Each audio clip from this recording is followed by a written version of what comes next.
Welcome to Older Militaris Radio TV, and we're lifelong Catholics.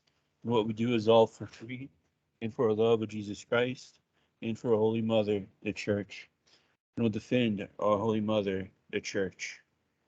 Today is the anniversary of the martyrdom of Father Jacques Hamel. And it actually happened an hour ago, 7 years ago. And we welcome Brother Alexis to the program. It's an honor and a pleasure to talk with you about this great man of God on the 7th anniversary of his martyrdom. He has not been beatified yet, and he has not been canonized yet, but his martyrdom and life are very important to Order Militaris Catholicus, of which AJ and I are members. And here on Order Militaris Radio TV, which is AJ's personal apostolate, we're going to talk about the heavenly founder of our order. And so we're going to call him a saint, and we're going to call him a martyr. And, if there's any scrupulous Catholics out there, we're doing it not because we are insisting our will be accepted by the Church, but this is our personal devotion to Father Jacques. And everyone is entitled to have a personal devotion to someone who's dead, who lived a heroic life and who's not yet recognized by the Church. Because how else would anyone be beatified or canonized unless someone first thought they were holy or recognized that they were? So our order was born from the blood of this martyr. So let's first learn about Father Jacques Hamel. No one ever heard of him before his death, really, outside of his local diocese.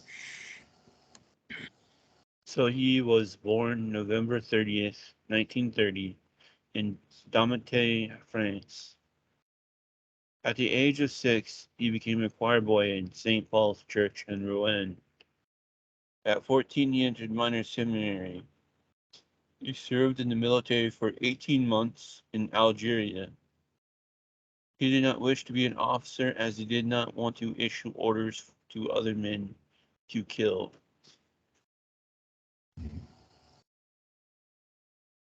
Okay, so that's because as a priest, if you were shed blood, you couldn't become a priest if you were a seminarian. That was the old medieval law.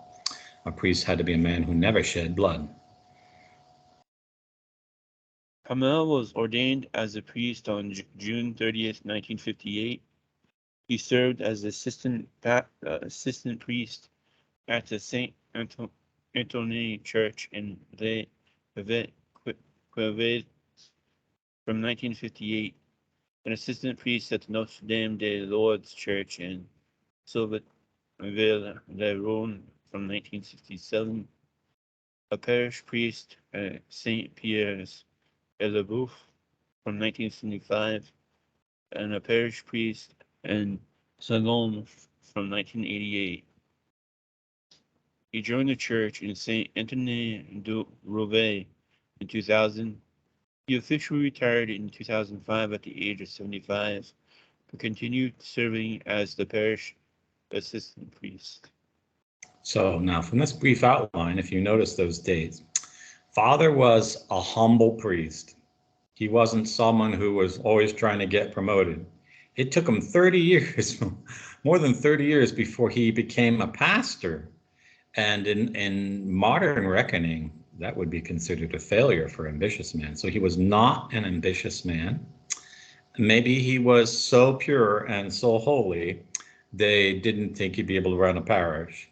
So this commends his life. And he was ordained before the council. So for all you tradies out there, Father Jacques was a traditional Catholic priest, and all you sedevacantists out there, he was validly consecrated with the old rite. He was consecrated in 38. That's before Pius XII even changed the formula for ordination of a priest. So sounds like he just was a choir priest. What did he say to all his friends and acquaintances about his desire to be a priest, even in retirement? I just want to share the message of God wherever I go. Mhm. And he would use the exact phrase, "to my final breath." And for someone to start his vocation when he was 6 years old, singing in choir, this is a man who lived in the grace of God. Yes, he accepted the conciliar reforms because all the priests were forced to, and most of them didn't know who would find it. But this is a sign that he was called by God to be a martyr, that he had this desire to serve God to his final breath. Because most priests, when they retire, they stop serving. But no, not Father Jacques. He was going to serve right to the end, and God granted him his wish at the 9 a.m. Mass on the Feast of St. Anne, July 26th, 2016. Now, before we talk about his martyrdom, what was Father's relationship with Muslims in his community? Because he was killed by two Islamic or jihadi. He was very uh, welcoming to them. He helped him get a piece of property which was right next to the church, so they could build a place of worship. And Mm-hmm. and he was also very naive about it as well. Yeah. So Father is a martyr, a hero in his death for how he died. A martyr is not canonized or is not canonized because how he lived. There were at the Gorkum in the martyrs of Gorkum, who were some Franciscans, some laymen, and a diocesan priest. The diocesan priest had been living with a woman for years, and he was a notorious sinner. But at the end, when the Protestants came, he wouldn't deny the Pope or the true presence of our Lord in the sacrament, and they hung him with the rest of the friars who lived exemplary lives. So we're talking now about the martyrdom. I just want to mention that the two young men who attacked Father and the other nun and the people in the congregation were not from the mosque next door. They were from out of town, and they had come to the mosque next door previously on several occasions. And they are the ones that plotted this attack on the priest. So what happened, AJ, as they recount it now? About 9:45 a.m. on July 26, 2016, two men wielding knives and a handgun entered the 16th century church of Saint Etienne de Rouvray as Mass was being held. Hamel, three nuns, and two parishioners were taken hostage in order to sit together in a group. One attacker wore a fake explosive belt, and the other wore a backpack made to look like it carried a bomb. The handgun was later described as an old, non-functioning pistol. The hostage said the attackers filmed themselves and did a sort of a sermon at the altar in Arabic. On the recording, which was later found by police, the attackers also shouted, "You Christians are eliminating us." The attackers forced Hamel to kneel at the foot of the altar, then slit his throat while screaming Allahu Akbar. Hamel tried to resist, pushing his attackers away with his feet while saying, "Go away, Satan." Another hostage, an 86-year-old parishioner, was ordered to photograph or film the priest after he had been killed. The attackers then knifed him, leaving him critically wounded. The other hostages were largely unhurt. After the killings, two men talked with the nuns about the Koran. One also warned, as long as there are One also warned, as long as there are bombs on Syria, we will continue our attacks. During the killing, one nun hostage ran outside with the perpetrators noticing. She stopped a passing motorist who alerted the police. After the police arrived at the church, they tried to negotiate with the two men through a small window opening onto the sacristy. Armed police then tried to enter the church and end the siege, but the attackers had lined the hostages up in front of the door as human shields. At about 10:45 a.m., the hostages fled the church, followed by the two attackers, one wielding a handgun They charged at the police shouting Allahu Akbar and were shot dead by the officers from Ruin's Research and Intervention Brigade. Within hours of the attack, the ISIL-linked Amaq news agency said the attack was carried out by 2 soldiers from the group in response to ISIL's general call to attack countries of the coalition fighting it. On July 27th, Amaq published a video of the 2 perpetrators pledging allegiance to Abu Bakr al-Baghdadi. Okay, so this is the most detailed accounting that I've heard so far. It took 7 years for all the details to come out, because when this event happened, I was following very closely in the news. Our order didn't exist. This channel didn't exist. AJ and I had not even met. But the police were off that day. They took their summer vacation. They were going to be away for a week. So there was no police in town, or at least a minimal force. And they publicly announced that. Can you imagine that? They publicly announced that. So they're partly responsible to that. And AJ, if someone in that church was trained in security and self-defense, he could have made a big difference. Yeah. Would there have been a way to determine that these guys didn't know how to use a gun, or that gun was so old that it couldn't be used? Yeah. Yeah. So this is the first thing. Just because a Muslim is threatening you with a weapon doesn't necessarily mean it's a real weapon or that it can do much harm. Don't let yourself be overcome by the fear.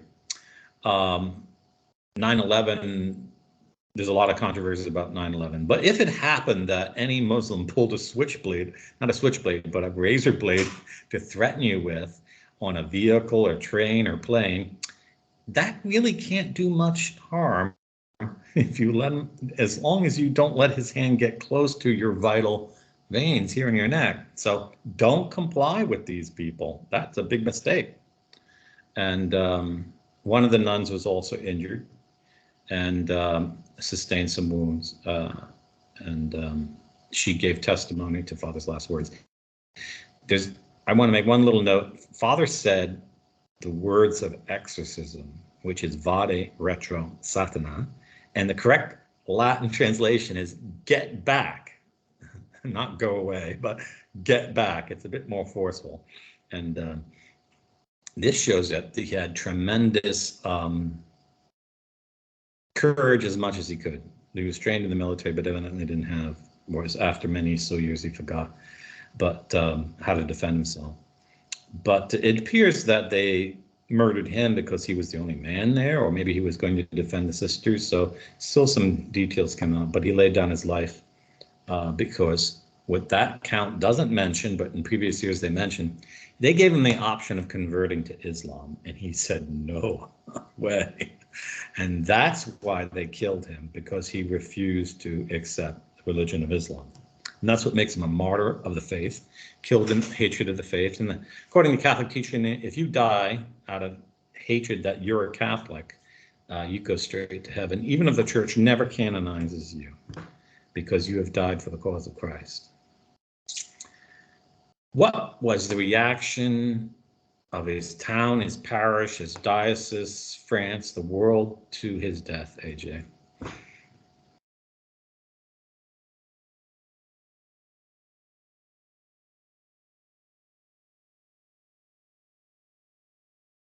So, a mass was held in his memory at Notre Dame de Paris on July 27, 2016. It was celebrated by the Archbishop of Paris and attended by President Francois Hollande, Prime Minister Manuel Valls, and Minister Jean-Marc Anouilh, Bernard Cazeneuve, Emmanuel Macron, Najat Vallaud-Belkacem, and former President Nicolas Sarkozy, and all the others, including the Archbishop of Rouen, the Apostolic Nuncio of France, Luigi Ventura. The funeral mass was held at Rouen Cathedral on August 2nd, 2016, during a crowd of thousands, which included senior clerics, the French Interior Minister Bernard Cazeneuve, and the former Prime Minister Laurent Fabius. Pope Francis instructed Lebrun to place images of Hamel in all local churches. In August 2016, the Italian arm of Aid of the Church in Need announced it would cover the cost of training 1,000 new priests in countries like Nigeria, Cuba, Zambia, Democratic Republic of the Congo, and India in response to Hamel's murder. On August 27th of that same year, we added this. Brother Alexis Bonolo and A.J. Ballman founded Order Militaris Inc. to defend persecuted Christians in the memory of Father Jacques Hamel. Well, that's true. And so I'm going to say how it got in the Wikipedia article, but it's there as a memory. And now someone will probably take it out. Nasty little, we know who. But the order was founded on August 1st. So Father Jacques was granted by God to serve him with his final breath. Those words, get back Satan. And he followed in the footsteps of the great Saint James, the Apostle, whose feast day is the day before the 26th, July 25th, Santiago de Compostela. He's known in Spain, San Diego, in the Hispanic world. Saint James the Greater in the English-speaking world, who was a very militant. He was one of the Sons of Thunder, and he preached he brought the gospel to Spain, and he had appeared on several occasions during the Reconquista of Spain to lead the Catholic forces to victory over the Muslims. So Father Jacques is named Jacques after St. James, and he followed in the footsteps of that great saint. So Father Jacques' martyrdom is an alarm bell for Western civilization. I think he's the first Catholic priest to be killed in a Western nation by a Muslim, perhaps in 1,000 years. Now, the Muslims didn't try to invade France from Spain in like the 6th century. Your ancestor AJ took care of them, and then they actually took a small region on the south coast of France in the 10th century and held it for like 45 years and raided cities all throughout the maritime Alps of France and northern Italy until they were finally driven out. So it's been about 1,000 years that we can say that a Muslim, as far as I know, I have never heard of a case where Muslims were even allowed to do any attack on priests. The church had very few men in it, very few laity in it. If they were there, they wouldn't have gotten to this priest. You be sure of it. The Frenchmen of a century ago would have not let these people get alive up to the altar. So it's an alarm bell because it means simultaneously that very dangerous people are living among us, and we have lost the fighting spirit. And this is why his blood cries out for a solution. And there's probably a lot of different ways you can solve that. I'm not going to say Order Militaris Catholicus is the solution, but I think that we are a solution that shows it, because churches need security. Yeah. AJ, I'll let you talk some to that. So there's only 2 elderly parishioners, 2, 3 elderly nuns there, and Father Jacques.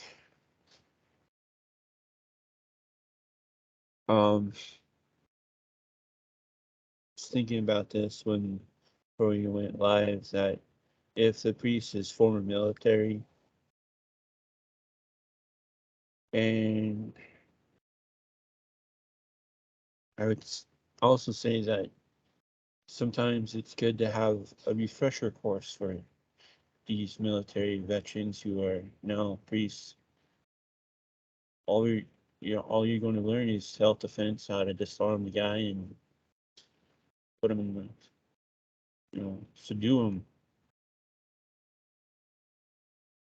So, Yeah, the parish is, if your parish is right next door to an Islamic mosque, it's not a sign of hostility to train a security force in your church. Because, yes, 99.99% of Muslims are peaceful people, but their religion promotes violence, and they consider the founder of their religion a terrorist that should be imitated. And some people take that seriously.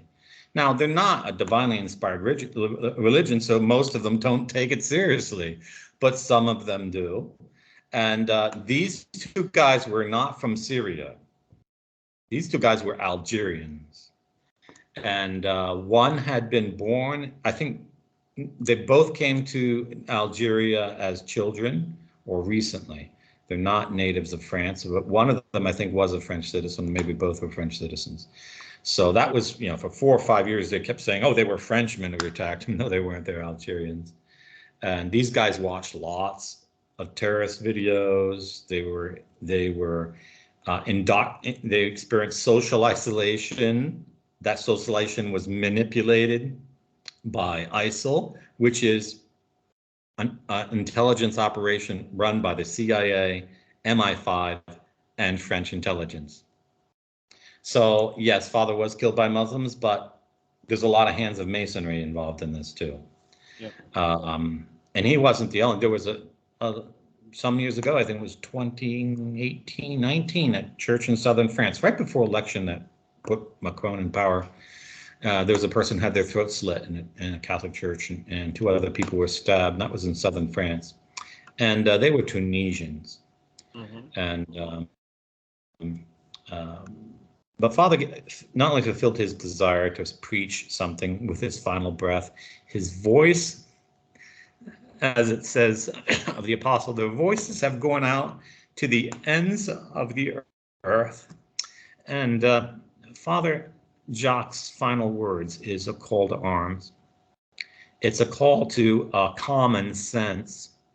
It's a call to courage, and it's a call for the laity to take part, because what we're witnessing in the West is a complete breakdown of law and order, both inside the church and in the state, willed by the people running both institutions, because they're incompetent and they have let their minds being taken over by Marxist, Masonic, whatever propaganda you want, worldly ways of thinking, where you have your fake St. Francis that hugs birds and never went on the Fifth Crusade, which is a complete lie. St. Francis did go on the Fifth Crusade.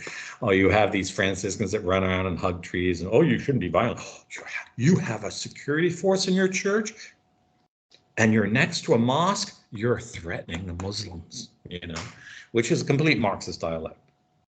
And what the globalists have done to all you Catholics out there, all of you, turned you into namby-pamby, a LARPing wannabe lamenters that sit on social media and complain about the problems in the world and don't do squat to solve them, not even in your own parish.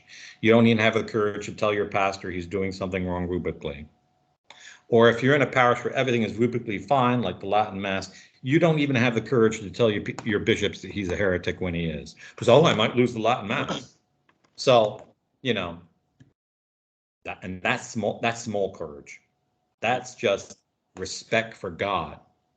And since divine grace encourages us first to have respect for God, if you don't even have respect for God, you're not going to have love for your neighbor, which you need to have if you're going to keep him from being put to death or avenge his death. And Father Jacques' death, if we had done this program, if this was all written, we wrote down what we just said in this part of the program and took it back 1,000 years and showed it to the families that went on to the First Crusade, they would be tearing the hair out of their heads to think that 1,000 years later, their offspring have degenerated to such a shameful level as to allow a priest to have his throat slit at Mass in a church in Normandy, from which the Crusaders came. They were predominantly Normans. And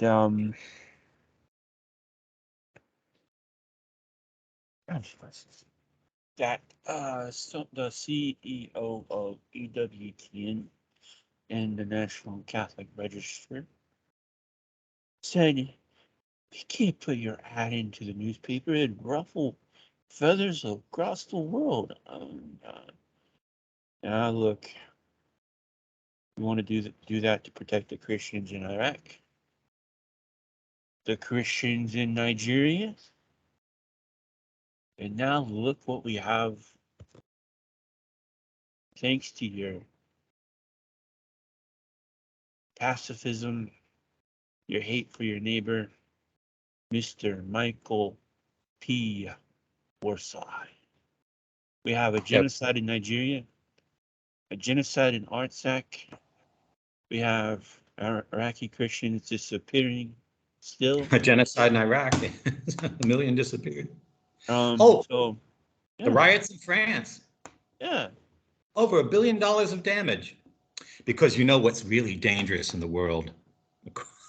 It's that you publish a paid advertisement from Ordo Militaris Catholicus, merely saying to Catholics, would you like to help us defend Christians? We're not saying start a crusade, we're saying defend Christians. So this is what happens when you begin kissing the hand of Freemasons. You start here and you go all the way up and you end up at their butt.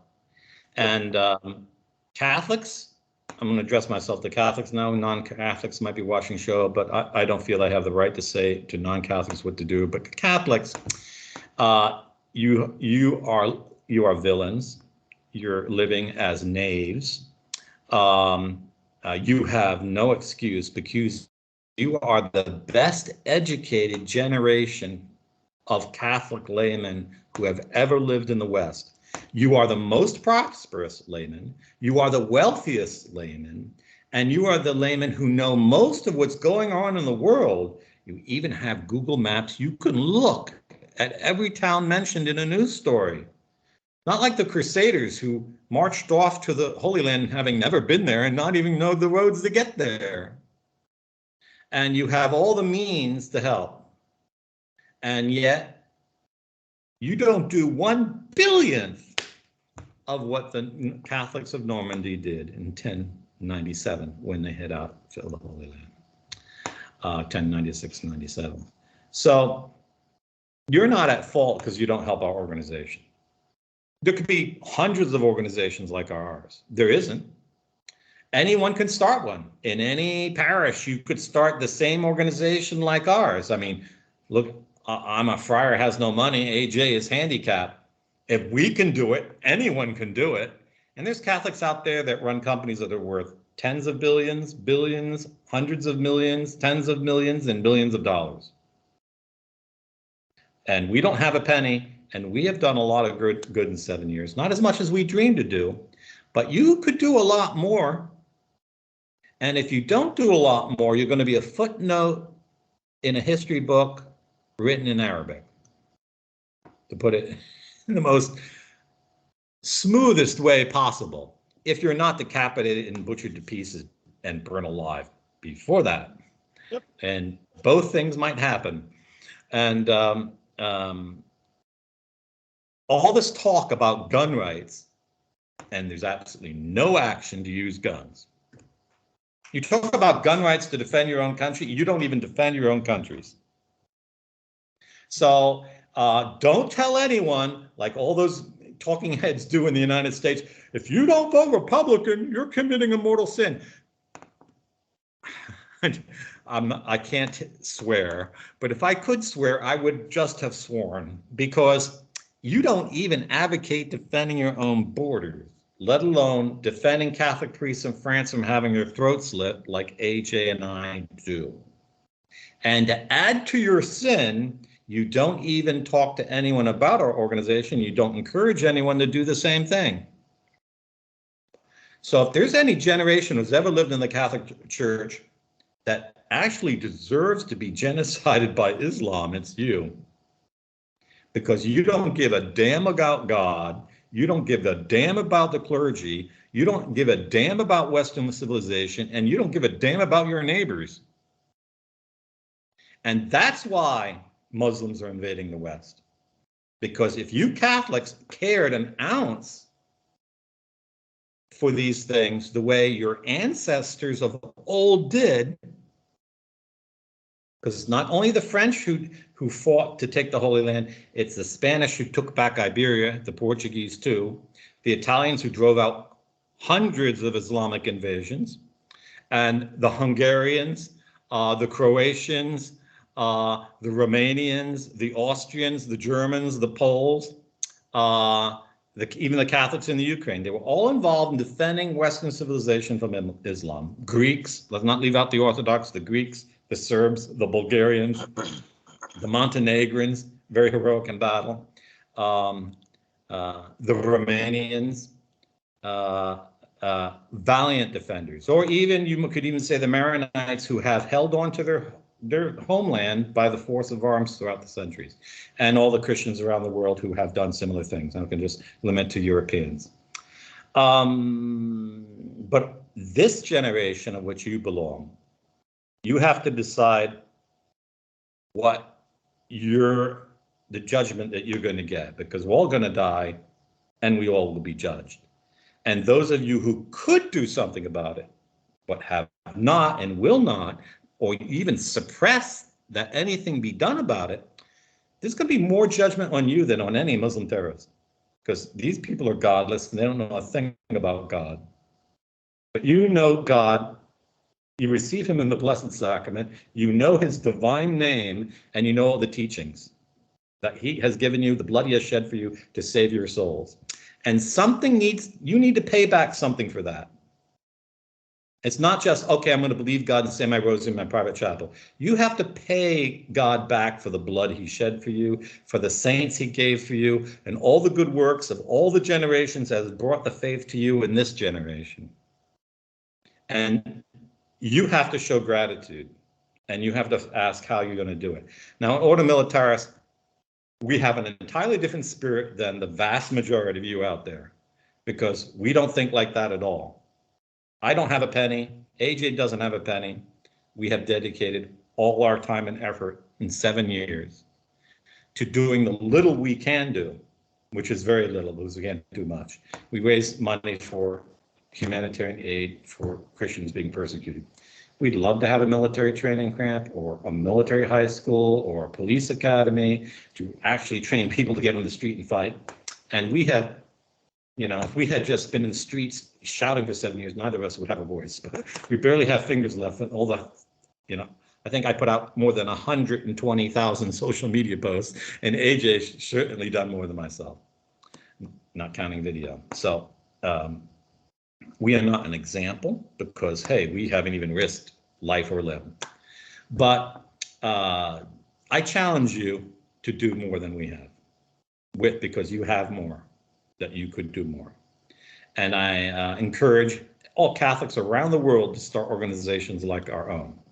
But if you don't want to start an organization, ours is here, and you can help us. But that's not the purpose of the video. Father Jacques Hamel's blood is a warning cry.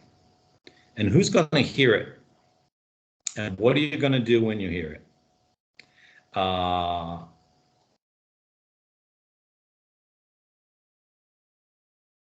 In the West, the priest's throat was slit. But a lot of priests' throats have been slit in the Mideast for the last 1,000 years, last 1,300 years. A lot of priests in Africa have their throats slit for the last 400 years. India, too. Catholic priests have been put to death for 2,000 years. That news doesn't get told to us by our clergy in the West, not in recent generations. It's, you can't be tolerant. You can't talk about that thing. Even saints who were murdered by Muslims, they're taken off the calendar lest anyone even think of it. Catholic children who were murdered by Jews in the Middle Ages and are canonized saints, those saints were removed by Paul VI. And that's not true religion. That's cowardice. So these are words people don't, AJ, courage and cowardice. What would you say to our audience about solving these problems? Being courageous and not being cowards. Um, it's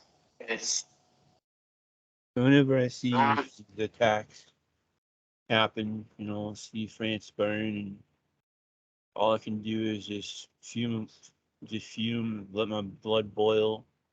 I was like, didn't they attack the house of the mayor of Paris, the same area where my grandfather lived, Charles Martel, and hurt the mayor's wife and child? I was like, hold me back, hold me back. So, if you want to know what courage is, if you want to know about your Catholic heritage even more than you do by reading books, research your ancestry. Do a deep, deep dive. What made my love of the Catholic faith, of our Catholic history, Catholic military history even more was when I learned that my family was part of it. It created it. It shed its blood, its tech Christians in the Middle East, in France, at Vienna, at everywhere in Europe. And then this get to hear the words of Warsaw, that douchebag. Then we chatties out there talking the same way he does. You guys pretend.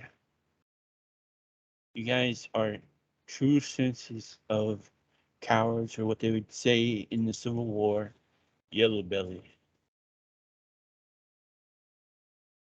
Being courageous is not saying the rosary at the foot of the giant statue of my uncle in St. Louis to defend it. You do armed legally, lawfully, by the laws of St. Louis, Missouri, to protect it. When Antifa, Black Lives Matter said they're going to go and desecrate it, you don't do rosaries in front of churches, and when abortionists are going to go there to do what they do, you do like to do in Poland. They created their own national guard of Catholic men who defended their churches, and still do when George Soros sends those pro-aborts to attack and vandalize churches. Now they can't do it because of the Catholic men of Poland. That is courage. That is what is missing in the other Western countries. We have forgotten it in the United States. They have forgotten it in France. They have forgotten it in England, Ireland, Scotland, Wales. They have forgotten it in Spain, Portugal, and everywhere else except in Poland. And if we have charity as Catholics, we have to have charity for the whole church. If your faith is just about the chapel where you go, or the parish where you go, you are at the 8th grade level, not even the 8th grade level, you're at an 8-year-old level. Because an 8-year-old knows the hands of daddy and hands of mommy and his elementary school, and that's his whole world. He doesn't even understand where he is in the world. He's only 8 years old. And if you supported your parish, you wouldn't have any of these problems the reason why you don't go there maybe anymore, because you would have told the priests off so much, they would have stopped their funny games. So we live in an age where there is a total chaos breaking out because there is a total apathy on the part of lay Catholics about everything. It's not just about defending against Islam. It's about everything. And this is why horrendous things like sex trafficking, ritual child sacrifice, serial pedophiles, rapists, murderers, and all kinds of corruption, robbing from church funds and gay mass. This is why it's all breaking out. Because Catholics are spending their time in front of television or playing video games instead of taking out their guns and cleaning up their town. You have been so indoctrinated to think that passivity and tolerance is the only virtue. You've all become femboys, as the American slang is. Your ancestors wouldn't recognize you as their children. They would have disowned you. They see how you're doing. And if you have a normal psychology, if you're not already totally whacked out, you should feel shame because of what AJ and I are saying. Not because we are shaming you, but because we are pointing out that the wrong way of living is the way you live. And some light, if you are in the state of grace, you will have light of God to feel shame for it. And if you don't, you're not in the state of grace. You're just in a game of religion, and that it's like vainglory. I do something, it makes me feel. That's not why the men of France went to Jerusalem and liberated the Holy City. It wasn't to have a good feeling. It wasn't why Charles Martel crossed the Pyrenees and defeated the Moors on the plains of Tours to have a good feeling. It's not a question about feelings. It's not a question about your status in society, your savings. It's not even a question of your life. It's a question that there are some things more important than your life, God and the security of the entire Catholic Church, or Christendom, you might say. And if you don't feel for those things, if you could never risk your life for those things, you have not yet become a believer. You have no faith and no charity, and the hope you have is completely vain because you haven't even begun being a Christian. And AJ and I don't have an extreme view of the faith. We have the normal view of the faith that has been around for 2,000 years. Anything that you read about what Catholics did to defend Christendom in the last 1,500 years is something AJ and I totally agree with and we would want to do. And I challenge you to think the same. We see it all the time here in Ordo Militaris. How do we raise most of our money? We sell a flag of Lepanto. And we do raise a lot of money, and I thank you everyone who wants a flag. But if your virtue extends as far as flying a flag, you don't even have the virtue of a teenage girl in the Middle Ages. And that's why we don't have Joan of Arcs today. Yep. If your life is all centered on this, the television, going to the gym, doing all the things you want to do, and you don't aspire to anything else, you would never risk your career, your savings, then you have to really look in the mirror and shame yourself. You have to say, I'm ashamed for the person and you haven't degenerated to this level. You're still at a child's level, and you never grew up in a society of honest, upright, courageous, and valorous men. Those generations have been wiped out by 2 world wars in Europe. And we don't have role models to live on, and you probably don't read the lives of the saints or even Catholic history to know it. AJ and I are well read in history, so we know the examples of great men, and we know that we are but nevertheless we admire and aspire to imitate them. And that's how you save yourself as a Catholic. You got to aspire to imitate the great heroes and saints of the past, because otherwise you're just dead. Mm-hmm.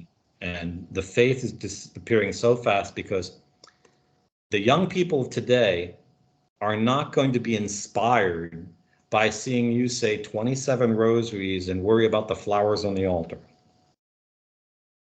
But if one person goes off to war to defend Christians, that will inspire everyone in that parish for 20 years. When I became a friar, it was mid-year. I was teaching CCD in my parish, and I told my class, you won't see me in January because I'm becoming a friar. And the pastor wrote me some months later, and he said, everyone was upset you left right in the middle of the semester teaching catechism because you were a good teacher. But what you did, these kids will remember for their whole life. And you taught them more by leaving than you ever could have by staying. And that was one of the old priests. He's not alive anymore. And I don't want to hold myself up to example, but I'm choosing something I know personally of. I admire that my father was in the Navy in the Second World War, that my brother was in the National Guard in the United States, that both my grandfathers were in the First World War. I think that's absolutely excellent. I admire them for it. You probably have ancestors like that too. While all those men did wonderful things, they served Masonic governments. When you defend persecuted Christians because they're being persecuted by the enemies of Christ, you're serving in Christ's army. And that is an infinitely higher dignity. And you may not get a salary from it like the mercenaries in modern times, but you will get rewards in heaven beyond anything you can imagine. So you're wasting your lives in video games, television, and social media, and you'll never get a reward from that. If anything, you pick up vices that drag you down to hell. But if you set your foot on the path of the Crusaders to Jerusalem, which is the defense of Christendom, you might become quite a different person than you are. You might actually start living the virtues that Christ calls us to live, instead of thinking that as long as I heard the priest say something nice, and as long as I tweet out something that's, tough, then I'm a good Christian and I'm practicing great virtue. No, that's not how it cuts it. You'll be judged by your deeds, not by your words. No. So please like and share this program. I have links on the show page on how you can join Order Militaris, investor, become a lay member, and if you're a military veteran, also how to sign up that way. Mm-hmm. And if you don't like our organization, found one to do the same things. Because we could use 10,000 Order Militaris Catholicis in the world. Don't found an order to, practice sword fighting or go lift weights or have men's meetings or, to defend a statue in your town. That's fake valor. That's not real stuff. You have to save people from death, from starvation, from being deprived of their houses, their lands, their life, their churches, their clergy. You have to help defend them. That's real virtue. The rest is all fake, make-believe, pastimes. I'll put a trophy on my shelf because, we defended the statue. It's absolutely ridiculous what's going on. But well, hopefully this program will be a little water in the face, like the old, I needed that advertisement from when I was a kid for aftershave. It was Aqua Velva.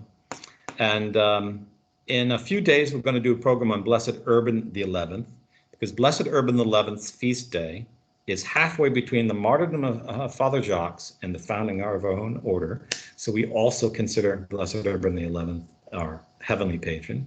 And we're going to talk about him and his wonderfully courageous life and how he was unlike any pope of modern times that you think is courageous, even greater than Pius X.